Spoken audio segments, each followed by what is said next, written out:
Ini kalau cerita ya. Begini pokoknya kisahnya itu ngeten ben sampean ngertos punya perbandingan. Khatib bin Abi Balta'a itu tidak orang Quraisy, ya tidak orang nopo Quraisy. Ini rungokno tenan. Ben sampean nak dadi pemimpin Islam cek iku kiai, cek ketua RT, cek ketua keluarga iku roh karepe. Khatib bin Abi Balta'a itu tidak orang Quraisy. Dia tidak bangsawan Quraisy, juga tidak bermarga nopo Quraisy. Dia Islam sama Rasulullah. Ikut hijrah ke Madinah. Kalau sekali bukan timah. Yang jelas itu Nabi hijrah itu ketika berlatihan jadi Nabi 13 tahun. Latihan Nabi ini Mekah. Gak sukses mergo Mekah. Glodok. Kenapa? Glodok. Sehingga kabeh ulama sepakat umur nubuwah Nabi 40 tahun. Nggih, latihan dakwah tenggene Mekah niku 12 tahun. 12 luwih sithik. Sehingga orang bilang 13 tahun. Setelah itu hijrah teng Madinah. Ringkasnya cerita soal hijrah ke Madinah. Sebetulnya hijrah ke Madinah itu hijrah yang ketiga karena dulu Nabi pernah latihan hijrah teng Thaif nate teng Habasah apa? Nate, tapi hijrah paling sukses teng Madinah sehingga semua penanggalan sejarah pokoknya Nabi hijrah teng Madinah. Semuanya nak rugen diterangno detail-detail malah ora paham malah ruwet terus pokoknya bar Mekah tidak apa? Madinah. Pokoknya sing roh sing gampang-gampang kok. Nah, ketika di Madinah itu di beberapa peristiwa perang Khatib bin Abi Balta'a iku melok termasuk daerah perang napa, Badar. Dan ini yang perlu sampean catat.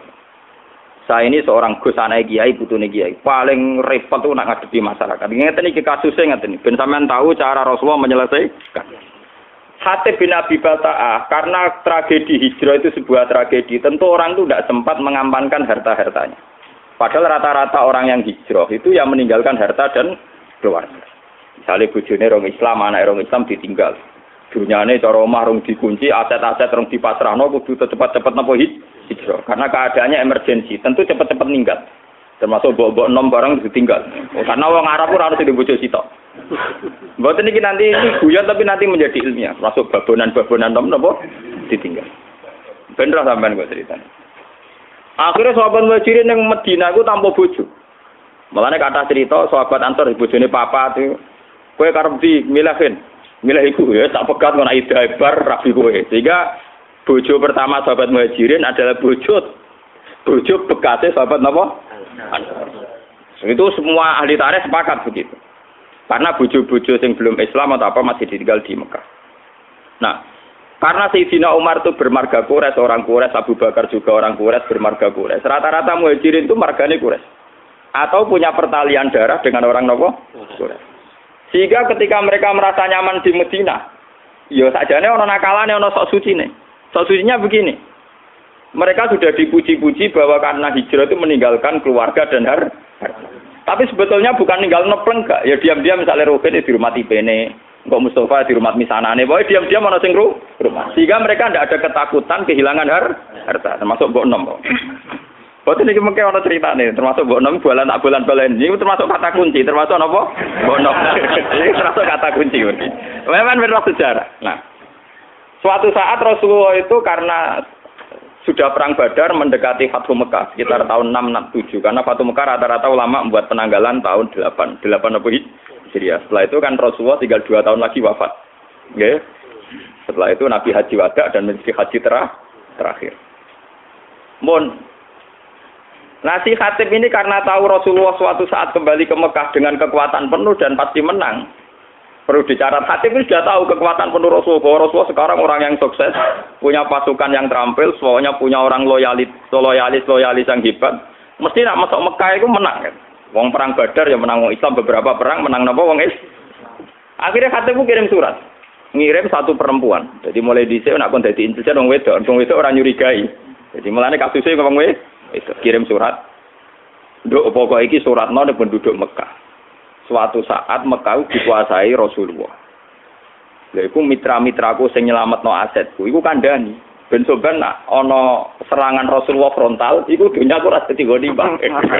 Mergo ketemu kere-kere kaya Rasul itu aku dianggap napa? Goni bang. Aku terkenal ger perang iku sing dunya dadi goni bang, babonan dadi aman. Makane kata kuncinya aku muni babonan iki penting. Mergo perang dhisik iku pokoke untuk loro.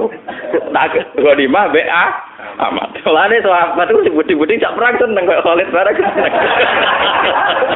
Lha niku nyata. Saiki wong seneng wae ayo delian. Nanti saya iku seneng perang. Mergo hadiah untuk Ahmad utawi napa? Mane Sing turunane wong bedik-bedik kaya Khalid bin Walid tak anak wong bedik-bedik. Ngoten kadang amat rong bagiane diambung. Lorong bagian bu ampung, wah lorong mesti bagian. Hanya di perang itu mesti lo. Dua lima bentuk apa? Hasil si Khatib bin Abi Balta'ah ini apa itu kirim surat supaya aset-asetnya diamankan. Ini kembali ke mujizatnya. Karena Rasulullah itu seorang nabi, beliau mukasyafah, kemudian diberitahu Jibril bahwa Khatib itu membocorkan rencana Nabi ke Mekah. Padahal dalam teori perang, pembocoran informasi itu kan satu hal yang krusial, satu hal yang bahaya. Padahal awaluman kalau ini betul, berarti awaluman yang membocorkan ini Khatib bin Abi Balta'ah. Paham ya? Akhirnya Nabi lewat teori, ya memang teori perang pasti begitu. Ngutus Sayyidina Ali di Raudhatul Khoh, cara kene perbatasan Mekah Madinah iku ana wong sing utusane Khatib bin Abi Balta'ah. Itu bawa surat yang mau membocorkan ke penduduk Mekah bahwa kita mau ke Mekah. Walhasil rahasia perang itu nanti terbongkar. Sampai Ali dikejar, terus walhasil ternyata surat itu ada semacam pengkhianatan. Ternyata Khatib bin Abi Balta'ah, sahabat soleh yang pernah ikut perang Badar, ternyata khianat dengan membocorkan informasi itu ke penduduk Mekah. Nah, ketika sudah begitu Khatib dihadapkan kepada Rasulullah. Ini rungokno tenan, dihadapkan kepada Rasulullah. Khatib, apa yang mendorong itu? Kenapa kamu khianat? Informasi rahasia ini kamu sampaikan ke penduduk Mekah. Terus dari Khatib, ya Rasulullah, tiang-tiang sahabat muhajirin itu rata-rata kan orang Quraisy. Sehingga harta dan keluarga mereka terlindungi karena mereka bagian dari orang Quraisy. Kalau saya ini tidak orang Quraisy. Sehingga saya harus punya mitra orang-orang Quraisy untuk melindungi harta-harta saya. Ya. Karena tadi kalau ada teori perang tentu hartanya nanti jadi goni. Umar karena melihat si Khatib ini khianat. Dari Umar, yaitu model Umar mantan preman. Ya Rasulullah, Khatib sudah munafik. Bunuh saja. Kalau engkau mengizinkan Khatib mau saya nopo? Ini yang perlu sampean catat, ngaji di sini penting itu dawuh Nabi. Dari kaji Nabi, Mar kowe ora roh pangeran. Aku sing roh pangeran. Aku roh pengumumane pangeran sapa wong sing melok perang Badar dosane disepuro. Malah pangeran gede pengumuman maklum masih itu fakot gofartu. Lakum wis kowe kelakuane mau oleh pokoke wis disepuro. Umar kan meriah, ternyata Khatib wis karena Khatib itu tahu melok perang Badar. Jadi dia melok untuk pengumuman maklum masih itu fakot gofartu napa laku. Wes piye wae kowe disepuro. Karena juga ada adil kan pangeran misalnya sing mati dianggap mati syahid terus sing ra mati ra disepuro kan ora lucu padha perange kok. Paham ya? Jadi siapa saja yang perang Badar tentu untuk pengumuman untuk satu hadiah ikmalu masih itu fakot gofartu lakum wis kelakuan apa wae wong kowe melok perang Badar tetep napa disepuro. Lah ini yang menjadi catatan sejarah itu begini iki rungokno tenan iki. Dalam Fathu Mekah ini kembali ke Mbok 6. Mau yang sok suci kan Sayyidina Umar. Mergo ape baca Khatib karena dianggap membocorkan napa informasi. Sampeyan tak ceritani, poso dalail yang dilakukan torekoh-torekoh sing tukang poso setahun niku. Sinten nggih Pak setahun niku? Sing kurang suwe 3 tahun. Setahun wis suwe malah napa? Poso dalail itu tidak ada sanad sampai Rasulullah. Secara ilmiah tidak ada sanadnya. Bahkan zaman Nabi Sugeng itu jelas-jelas melarang la siyama liman somal abad. Tidak boleh wong poso nurut pinti setahun. Jadi dulu larangan betul poso setahun. Oke, jadi poso setahun riyen dilarang Rasulullah. Wis Ramadan tok ambek kadang nak umat ya Senin Kamis, nak umat ya Asyura, sing mesti ku nak wis kadung dadi kiai bebo poso napa? Durunge Adha itu napa? Arafah nggih. Arafah. Aku ora tau poso dadi ra. Pas saya khawatir kakek enggak jarang. Kula niku ape cerita poso sunat itu trauma kanca kula. Niki kisah nyata. Kula niku kanca jenis Sukron. Jadi yo latihan ngiyai pidato pas Idul Fitri. Man soma Ramadan summa atba'u sitan min Syawal fa kana soma daro napa? Kula. Pokoke melepok pokoke fadile poso 6 dina Syawal. Bareng hari kedua ketiga tamune cek poso dekne ra poso. Tamune wong lugu-lugu wong awam. Ih, jebule jenengan bodho niku lho.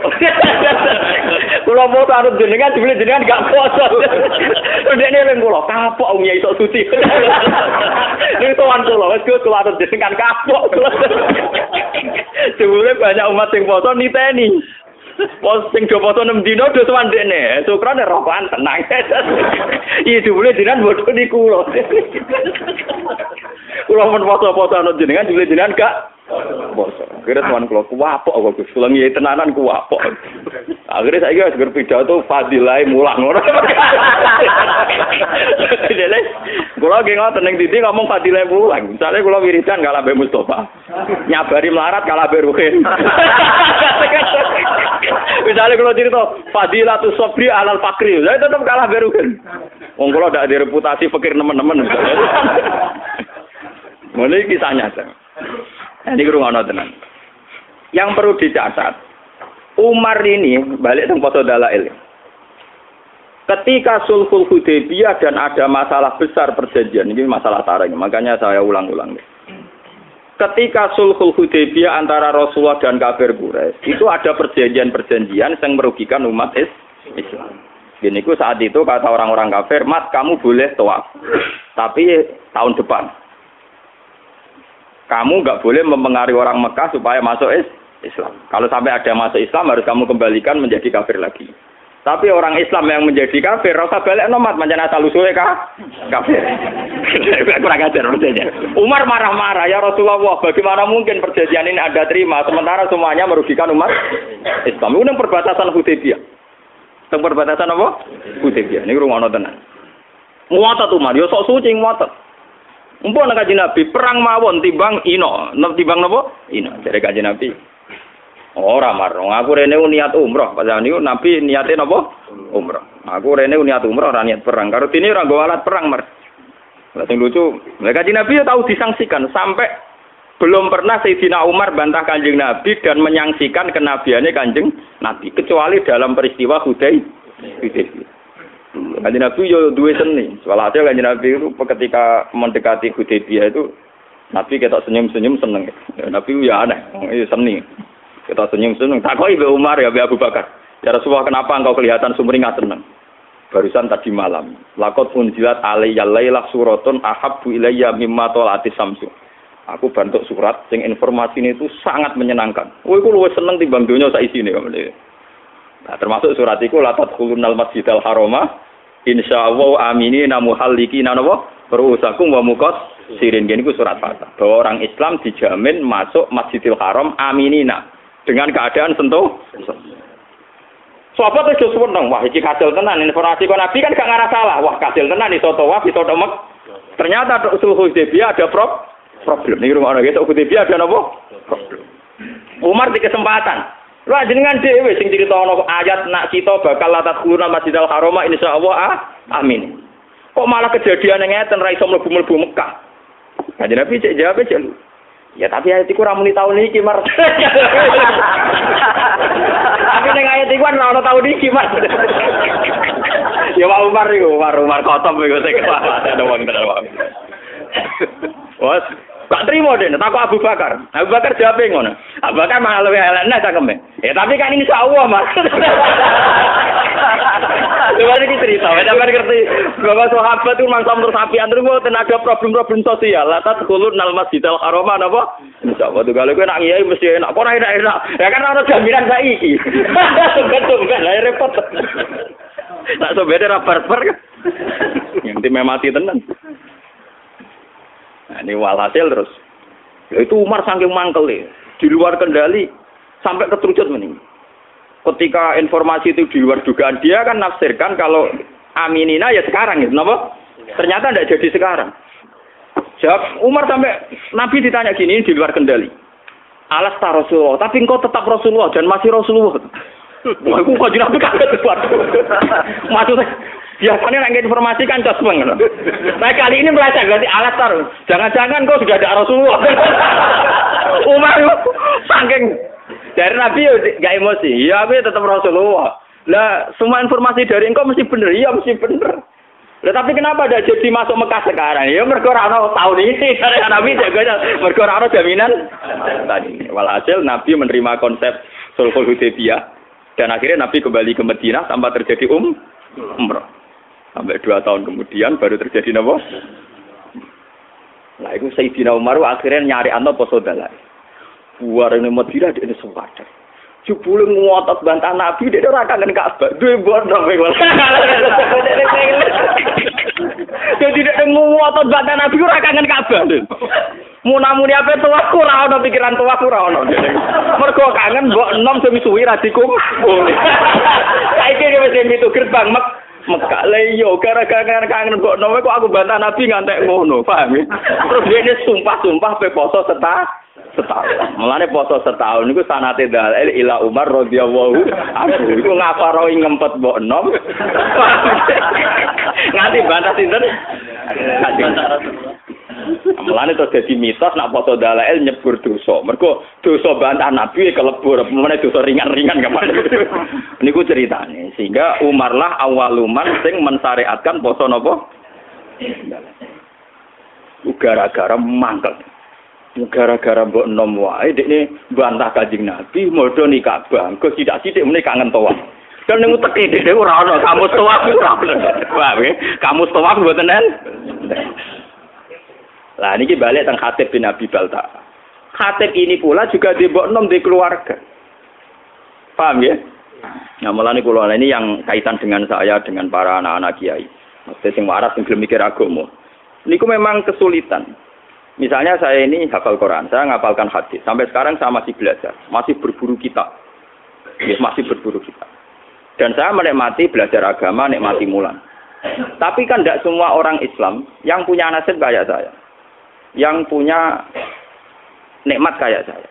Jika saya tidak bisa, orang Islam tak dorong pokoknya kan hafal Quran, ngalim mesti ditanggung pangeran, tidak bisa. Mereka ada yang dari keluarga yang punya tradisi kerja. Kadang dari keluarga yang logikanya harus PNS. Dari keluarga muslim yang baik tapi logika wong kudu nasibe jelas duwe toko, duwe pekerjaan dan sebagainya dan sebagainya. Ini harus kita maklumi. Harus kita napa? Maklumi. Kalau ndak nanti Islam ajur-ajuran seperti ini. Rasulullah ketika Umar tidak menerima kesalahannya Khatib bin Abi Balta, dianggap munafik. Mergo bocorno informasi. Tapi ketika Khatib menjelaskan ke Rasulullah, gini ya Rasulullah. Orang-orang muhajirin itu tenang saja di Medina. Karena mereka sadar keluarga dan hartanya diurus kerabat-kerabat mereka. Saya tidak punya apa-apa. Saya harus punya kiat-kiat untuk hartaku. Tapi apa kata Rasulullah? Ternyata Rasulullah, ya kamu ada kepastian dari Allah bahwa Allah Ta'ala innahu qad sadaqakum. Allah benerno alasanku. Digamane ngeten, saya ini anaknya kiai. Bapak saya kiai, mbah saya kiai. Umpama aku sangka ngalim nganti tuwek nganti matek ra di pekerjaan. Pokoke anggere mulang istiqomah abad asah. Kuwi wis dianggep prestasi. Temenan conto kere klunak-klunuk mek kukar-kukur ngono wis dianggep prestasi karena ukuran sukses anak kiai mulang istiqomah. Bayangno misalnya keluarga yang matre atau PNS atau apa. Kan enggak mungkin wong ngono dianggep prestasi. Urip ora jelas. Nah, tentu santri-santri soleh yang dari keluarga ini jangan salahkan nah orientasinya bisnis. Karena ya itu tadi konteksnya beda. Lalu saya biasa debat sama Gus-Gus sampai maki-makian. Ini cerita-cerita ilmiah saja bukan. Langgil Gus. Jenengan sinau tenanan perkara ini dihormati dicucum. Engkau pondok ya jelas mulang jelas. Nak rugen kon sinau tenanan dia ngerti rada pondok. Engkau kitab Pak Foto-foto takokane bojone iku dadi dhuwit ta ora. Lenda kan konteksnya beda sekali. Tentu dari keluarga yang punya kesadaran, keluarga saya kan gak ngerasa kok. Hak kena sinau untuk apa kan enggak? Bapak saya tidak pernah tanya gitu, bapak saya juga tidak pernah tanya gitu. Malah narang alim takon sana. Pak kiai jirang alim. Nah ini kan ya kasusnya Khatib kayak gitu. Makanya ini ya, kenapa ini saya ajarkan di sini biar apapun kebaikan yang kita sarankan jangan digeneralisir, jangan disamaratakan. Kebaikan tetaplah kebaikan meskipun dengan varian yang berbeda,